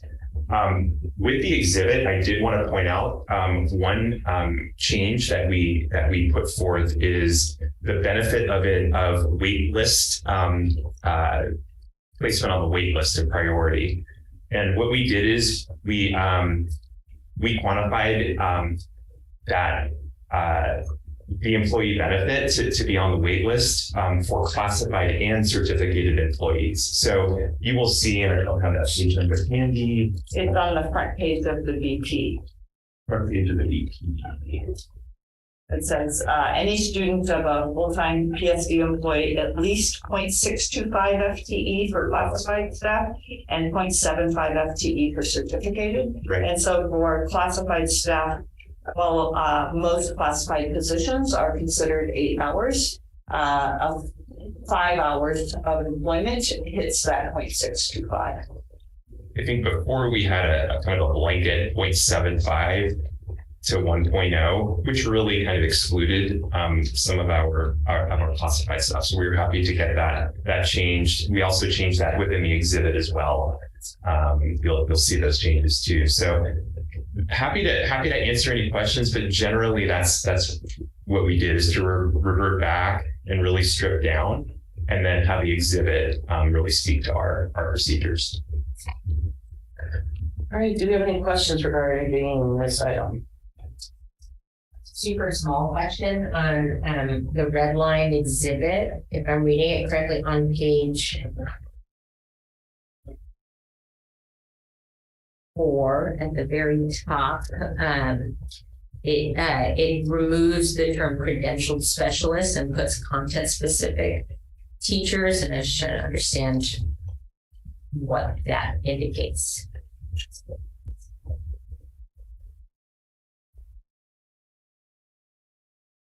The only thing that I can think of is that in this district, previous specialists were what was considered teachers on special assignments. So there was a math specialist, there was a language arts specialist, and I think that that was just changed to clarify that language, meaning content specific. So teachers with math credential or math teachers. So the only concern that I have is the removal of the term credentialed. I understand the specialist concept, because it says a rigorous curriculum top 5. So this implies the teaching of children. So just wondering why credential was removed. And I don't have that may have been a historical change. So we'd have to look back at when that was actually changed. But I think isn't our goal always to have a credentialed teacher? That's why I'm concerned. I was confused about why it was struck from the language. I mean, I would think it would be something like properly credentialed. Taught by credentialed context specific teacher. So why don't we just straight? We'll put that word back. Right, specialist. Right. Good catch, Stevie. Do you have any other questions? All right. Do we want to move to approve AR 5116.1, BP 5116.1, and Exhibit 5116.1 with the changes we just noted? Good job. Do we have a motion? Okay, and do we have a second? Okay, and Barbara, all in favor, please raise your hand. Motion passes 5-0. All right, next is the review of the board policy 5111.1, district residency. Thank you. And this is, as Dr. Wilson said, this is the board policy that was up for approval before. The board had some discussions, debate. We decided to pull it back. So we have it back now, back on the agenda, so you can continue with that discussion and eventually have a vote. But I'm happy to answer anything on this one. This, just as a reminder, when we did bring this up for approval the first time, the main change was removing that paragraph that spoke to the Allenville benefit. So the board policy remains as written, and there seems to be no question about that. But as we looked on the red line regulation, it was our strong recommendation to remove number 8 that does discuss the Ellenville, that refers to the Ellenville, meaning when parent resides outside of district boundaries but is employed within district boundaries. And lives with the student at the place of employment for a minimum of 3 days during the school week. And that's our recommendation that gets struck. I think this is the opportunity, because we don't get to talk about this behind closed doors. So our opportunity to talk about it in front of the public. So, can you clarify why the recommendation was made to strike that piece? It is a recommendation because very few school districts also provide that, because it provides residency rights to folks that we otherwise would accept in through inter-district transfers, and that it just requires a lot of the district in terms of obligation to the students and the families, and in many ways we provide that anyway. And what we have found when we were in a situation is that very, very few school districts do provide that. Any questions or comments about that? The only comment that I will make that I made previously on this is in an environment where Pacifica School District is suffering declining enrollment and tighter budgets, My concern is any removal of policy that might increase our enrollment, that might attract more students to the district, feels like it's kind of antithetical to the goal of creating financial sustainability for the district. Any other comments or questions? I just have a comment that, when you look side by side with like our staff, our teachers, LSE and CSEA, and give them the benefit of having their kids go to school, and then, having the Ellen go, it just seems like it kind of takes away from the benefit of the teachers and the staff having their kids being able to go to schools here if they live somewhere else. Yeah. Any other questions or comments? All right, do you have a motion to approve the policy 5111.1 as recommended, and approving regulation 5111.1 as revised? I'll make a motion. Okay, do I have a second? I'll second. Okay, and Barbara, please take the vote. Yes, all in favor, please raise your hand. Motion passes 4-0. Wait, let's, we got any notes or any notes? All those against, please raise your hand. Oh, no, wait a minute. Motion passes 4-1. Just to clarify, Laverne, you're a yes. Yeah. Okay, perfect. Thank you. Okay. All right, we made it. Future agenda items. I think your biggest future agenda item is Friday and Saturday. In the following meeting, May 10th, Laverne is going to be at her daughter's graduation, so she won't be with us. Our hope is to have the public employee appointment of the new superintendent, at which time you will also discuss the superintendent contract and compensation. We'll have a declaration of need for fully qualified educators. We hope to have December board policies if it's possible, and it's not too much of a heavy lift on you to have that first one on. And then we also hope to have a new principal at IBL and a new principal at Ortega. That's it. All of the ducks line up perfectly. That would be great. I think that's plenty for the May 10th meeting. Any other items? Go ahead, Ms. Needy. So in speaking with a couple of parents, I think it would be helpful in every board meeting to have some content to just dive deeper and understand the teaching and learning practices of the district. Our number one goal here is actually not district business. It's supporting the academic achievement of all of our students. And so the topic could be different, but just keeping that a regular drumbeat in every single board meeting, I think increases transparency. A lot of parents, including myself, we don't really know what's going on in the classroom, and we don't have a lot of, unless you're actively talking to teachers, it's hard to kind of really understand. You hear outcomes of students, but then it's hard to understand what's happening or what have you. So like an example is we went through the iReady stuff previously, which was great. It gave us some real areas that we need to focus on, like 7th grade math, where there was a little bit of stagnation and growth. That could be a great follow-up item. Like what are the next steps that the district is taking around supporting 7th grade math? And how is that being rolled out? Just more kind of a drumbeat on that somehow, I think would be really helpful to include. Okay. Yeah. I think it was last meeting. I don't know where we were talking about it, but parent education nights, because we used to have those before the pandemic. Now it's non-existent.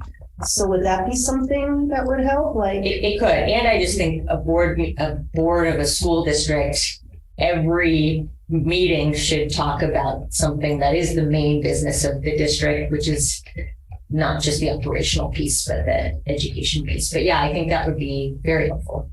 Okay, so we will look at something for May 10th and May 31st. And yes. I also think I asked for a Juneteenth resolution. Oh, okay. That was a while I may ago. have missed that one. And so I was hoping we could do that in May 31st meeting. Okay. Because by June 14th, everybody's going to get on. Yeah. So could you get that, Barbara, on our list of things to do? And we're also going to have the LGBT plus. Yeah, have it on the government on right hand or Okay, perfect. Sorry, I missed that one. Okay, very good. All right, well, with that, I adjourn the meeting at 9:17. 9:17. Thank you.